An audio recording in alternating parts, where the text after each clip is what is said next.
Hello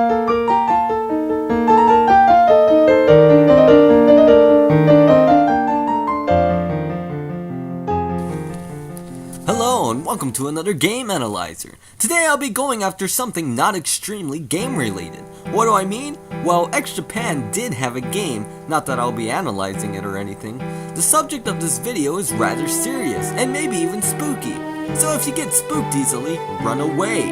In this episode we'll be analyzing a music video titled Weekend by a Japanese rock band called X Japan, and how art can sometimes imitate life itself. Before watching further, I'll advise you to watch the video link in the description. Now that you've done so, let's move on. Let's call out the members. On vocals you have Toshi, on guitar you have Hide, on other guitar you have Pada, on bass Taiji, and on drums and piano you have Yoshiki. The main member we're going to be focusing on is the bass player Taiji Sawada. We'll also talk a bit about Hide, real name Hideto Matsumoto. Why these two? Because these are the two members of X Japan that are dead, and if you've seen the music video, then you might know where I'm going with this. Let's talk about the video itself. With music, it's hard to find out what composers go through to write their music these days, especially in the world of pop.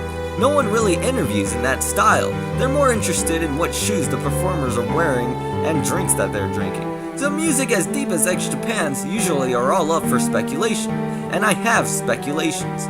This is in no way verified in any way.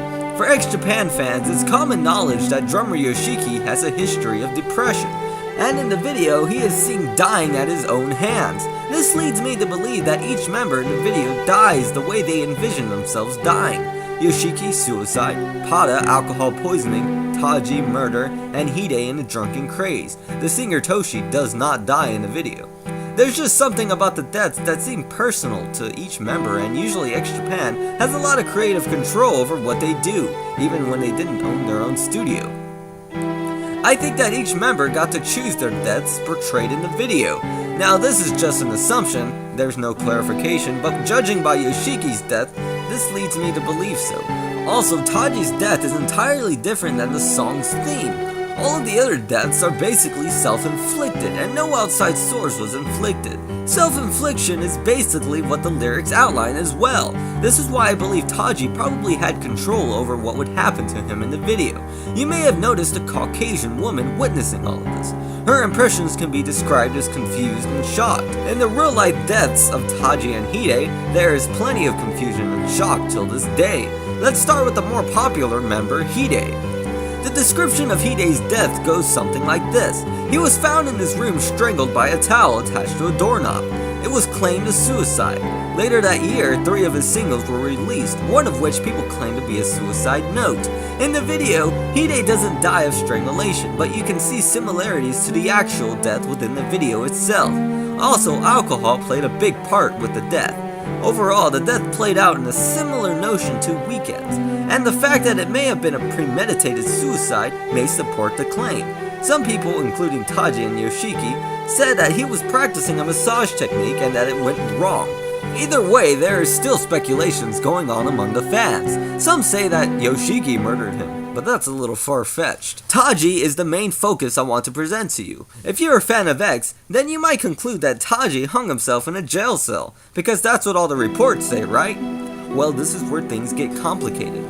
I like to compare Taiji's death to the deaths of Kendrick Johnson and Alfred Wright, two of the most sloppiest cover-up murders I've ever seen. Yeah, Taiji was more than likely murdered.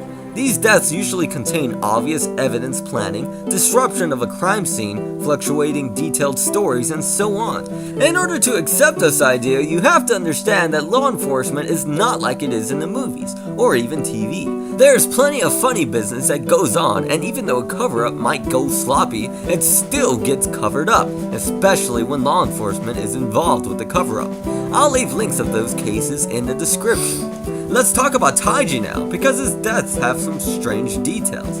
The details of his death are the following. On a flight to Saipan, he got into a fight with a flight attendant, or a passenger, it varies.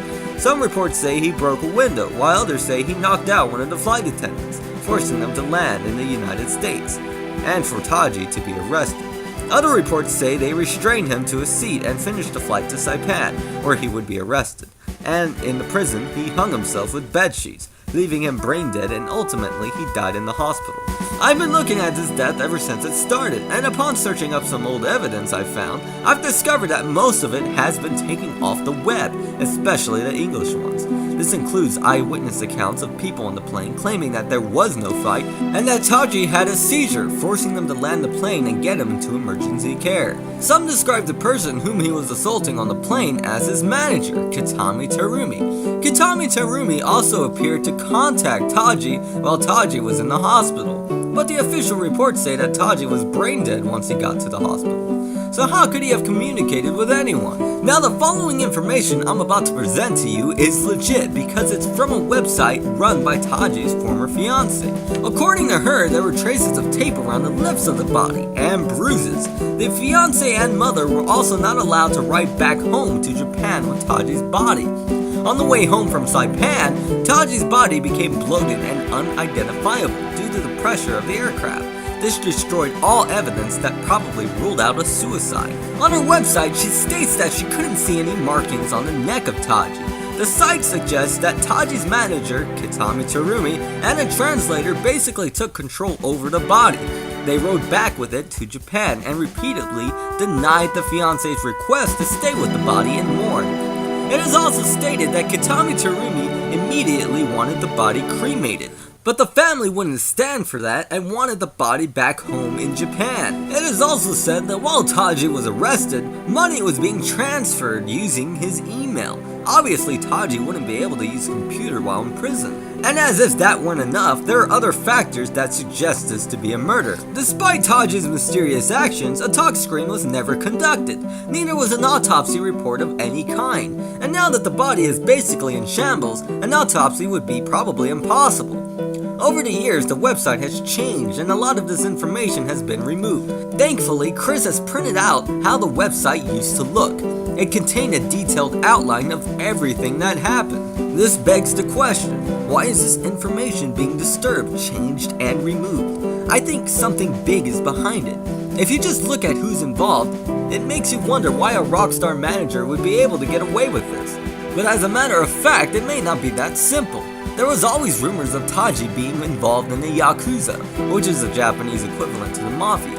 If the Yakuza were involved with this in some way, then I could see it easily being covered up, especially since Taiji is Japanese and died in a US territory.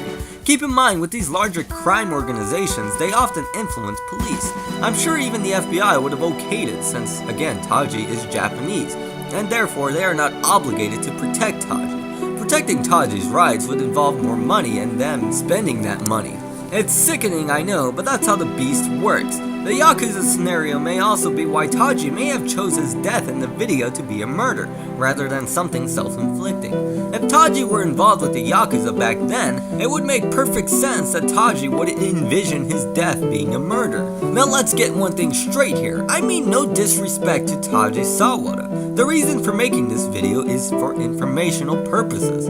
If you're convinced that Taiji's death needs further evaluation, then please click the link below and sign this petition called Voiceless Truth. If not, then move on. I know it's not a happy feeling that we all get when covering this kind of material, but this petition is more important than voting Roy in Smash Brothers or Obama to create a real-life Death Star, and among other things that millions of people petition for.